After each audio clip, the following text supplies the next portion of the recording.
Dear viewers, আসসালামু আলাইকুম। চলেন আমার জীবনের প্রথম ব্লগ শুরু করি। এটা কি হলো? হাইওয়েতে রিক্সা দেখছেন? হাইওয়েতে রিক্সা কিভাবে টার্ন করলো চিন্তা করেন। আসলে কোথায় যাব, কিভাবে এই হাইওয়ের মতো রাস্তায় রিক্সা এইভাবে চলাচল করছে। Anyway, let's start. জীবনের প্রথম মোটো ব্লগ, অ্যাকচুয়ালি ব্লগ বললেই চলে, মোটো ব্লগও না, জীবনের প্রথম ব্লগ আপনাদের সাথে। So let's get started. আমি খুব ভীতসন্তুষ্ট আসলে, জীবনে কখনো ব্লগ করিনি, জীবনে কোনো আসলে ভিডিও করিনি। সো কেমন হবে আমি I totally don't have any idea. আসলে আমাকে কমেন্টস করে আপনারা জানাবেন যে আমার ভিডিও কোয়ালিটি, সাউন্ড কোয়ালিটি এবং আমার কথাবার্তা সব কিছু কেমন হচ্ছে। সো আপনাদের অ্যাডভাইস এবং সাজেশন, আপনাদের feedback are very welcome to me. So চলেন শুরু করি। শীতের সকাল বলে নিচ্ছি, খুবই শীতের সকাল, কনকনে শীত।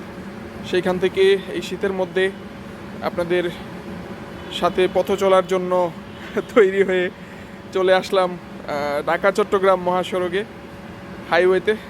চলেন আস্তে আস্তে শুরু করি। আগে বাড়লাম বিসমিল্লাহির রহমানির রহিম, পরম করুণাময় আল্লাহ তাআলার নাম নিয়ে। ও মাই গড, কত বড় বাস!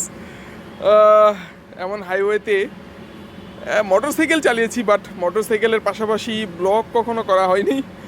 ও মা, এ তো সিএনজিও চলছে এদিকে, চিন্তা করেন। হাইওয়েতে 3 চাকার যানবাহন চলতেছে, এটা কতটা রিস্কি আসলে কি বলবো। এটা খুবই রিস্কি আমাদের জন্য, কারণ এই 3 চাকার বাহনগুলা ফটফট করে এদিক সেদিক থেকে চলে আসে। এনিওয়ে, এটা বাংলাদেশ, আমাদের এগুলা মেনেই হচ্ছে পথে চলতে হবে, হাইওয়েতে রাইড করতে হবে। আসলে সো এখন আসেন হচ্ছে আমরা কথা বলি আসলে আমার এই মোটো ব্লগ অথবা ব্লগ যাই বলেন, এই জিনিসটা আসলে আমার কাছে কেন এত জনপ্রিয় হয়ে উঠলো, বা আমার কেন এত উৎসুক আমি যে এই জিনিসটা করার জন্য, সেটা নিয়ে একটু কথা বলি। সেটা দেখেছেন, এই যে হাইওয়েতে রিক্সা চলতেছে আবারও। সো যেটা হচ্ছে আমার মোটো ব্লগের আসার উদ্দেশ্য হচ্ছে, এটা আমার প্যাশন থেকেই, অনেক আগে থেকেই আসলে আমি চাচ্ছিলাম যে মোটো ব্লগ করব অথবা ব্লগ করব, কিন্তু আসলে সেভাবে হয়ে ওঠেনি। কারণ এর একটাই কারণ, সেটা হচ্ছে আমি আসলে জানতাম না কিভাবে how to ride A motorcycle. এটা আমি খুবই রিসেন্টলি শিখেছি এবং মোটরসাইকেলটাও খুব রিসেন্টলিই নিয়েছি। হ্যাঁ, তার মানে এই না যে একেবারেই পারি না, হ্যাঁ পারি।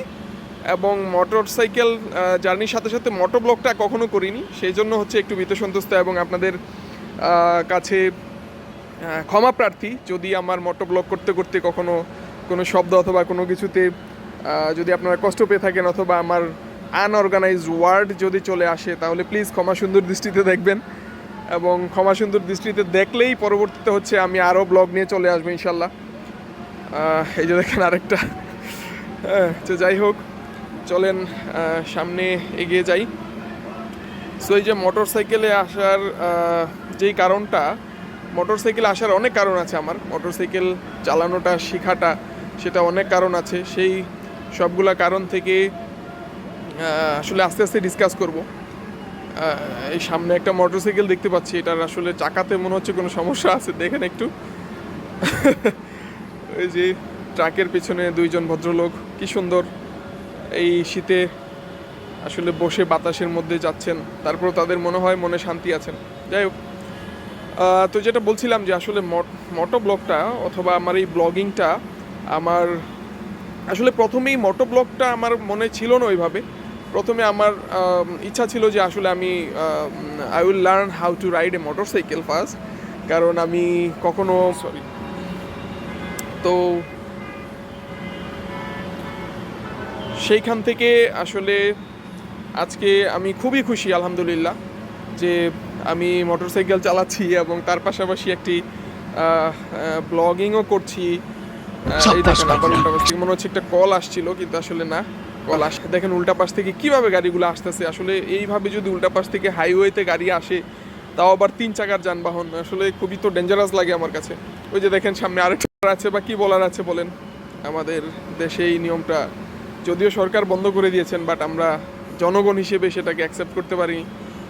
হ্যাঁ, তো যাই হোক, জীবনের প্রথম মোটো ব্লগে অনেক কিছুই দেখতে হচ্ছে যেগুলো হয়তো বা আগে দেখেছি কিন্তু সেইভাবে চিন্তা করিনি, কিন্তু ওই ব্লগিং করার জন্য হচ্ছে সেভাবে চিন্তাটা চলে আসতেছে অটোমেটিক।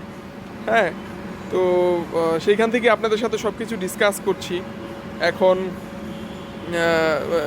এই জিনিসগুলো আগেও দেখেছি কিন্তু কিন্তু সেভাবে আসেনি। ওই দেখেন আরেক ভাই, সুপারম্যান সুপারম্যান।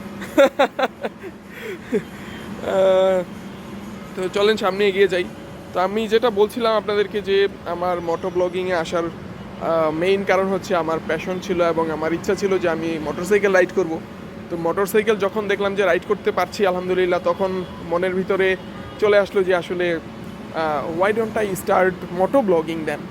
সো সেইখান থেকেই আমি মোটো ব্লগটা শুরু করছি এবং আজকে আমার প্রথম ব্লগ। তো আমি আপনাদেরকে আবারও বলছি যে আসলে আপনারা আমার ভিডিওতে যদি কোনো ওয়ার্ড অথবা কোনো ভিডিও সাউন্ড যাই কিছু হোক, যেই ভুল ত্রুটিই থাকবে আশা করি আপনারা খুব ক্ষমা সুন্দর দৃষ্টিতে দেখবেন। এবং এই জীবনের প্রথম মোটো ব্লগিংয়ে আমার সাথে যা হলো আজকে হাইওয়েতে রাইড করতে গিয়ে, যে উল্টা পাশ থেকে রিক্সা চলে আসলো, মোটরসাইকেল চলে আসলো, অ্যাম্বুলেন্স পিছন দিকে দাঁড়িয়ে রইলো। সো এই জিনিসগুলো সেভাবে আগে কখনোই দেখা হয়নি যেহেতু মোটো ব্লগ করিনি, বাট আজকে মোটো ব্লগ করার কারণে হয়তো সেগুলো আমার চোখে নতুনের মতোই লাগছে, যেগুলো আমিও দেখে অভ্যস্ত না। যে আরেকটা কুকুর। তো এই জিনিসগুলো আমাকে খুবই পেইন দিচ্ছিল এবং খুবই শকড হচ্ছিলাম যে আসলে এগুলো কী হচ্ছে আমাদের দেশে। কর্নারিং আসছে, কর্নারিংটা চলে গেলে তারপর কথা বলছি। সো এই প্রথম ব্লগে আমার সাথে যেগুলা হলো, এটাতে আমি খুবই আসলে ভীত সন্তুষ্ট এবং I am not too sure that either I should continue moto ব্লগিং অর নট, বিকজ এই মোটো ব্লগিংয়ের সময় আমি এই উল্টা পাশ থেকে যখন আসে তখন খুবই ভয় লাগে। বাট মোটো ব্লগিং ছাড়া যদি আমি রাস্তায় চলি তাহলে হয়তো বা এতটা ভীত সন্তুষ্ট হই না। ইউজুয়ালি যেই উল্টা পাশ থেকে গাড়িগুলো আসছিলো আমার খুবই ভয় লাগছিলো। বাট স্টিল আমি চাইবো যে আমার যেই প্যাশনটা থেকে সেটা যেন আমিও ফুলফিল করি। আমি এত সহজে ইনশাল্লাহ গিভ আপ করবো না এবং অবশ্যই আপনাদের সহযোগিতা এবং কোঅপারেশন আশা করছি, আপনাদের ভালোবাসা আশা করছি। যদি আপনাদের ভালোবাসা পাই ইনশাল্লাহ সামনে আরও ভালো ভালো ভিডিও নিয়ে আসবো। সো সেই পর্যন্ত আসলে আপনারা সবাই ভালো থাকবেন, সুস্থ থাকবেন, নিরাপদে থাকবেন, এই কামনায় আজকে আমার জীবনের প্রথম মোটো ব্লগ আজকে সমাপ্ত করতে যাচ্ছি। সবাই ভালো থাকবেন আর আমার জন্য দোয়া করবেন, আমার ভিডিওগুলো বেশি বেশি দেখবেন ইনশাল্লাহ। আর আমাকে সাজেশন অ্যাডভাইস দিবেন যে কীভাবে আরও মোটো ব্লগ ভালো করতে পারি এবং কী বিষয়ের উপরে আসলে ব্লগিং আপনারা দেখতে চান সেটা আপনারা বলতে পারেন। And don't forget to subscribe my channel please. আমার সাথেই থাকবেন ইনশাল্লাহ। দেখা হবে নেক্সটে অন্য কোনো নতুন ভিডিওতে। আসসালামু আলাইকুম।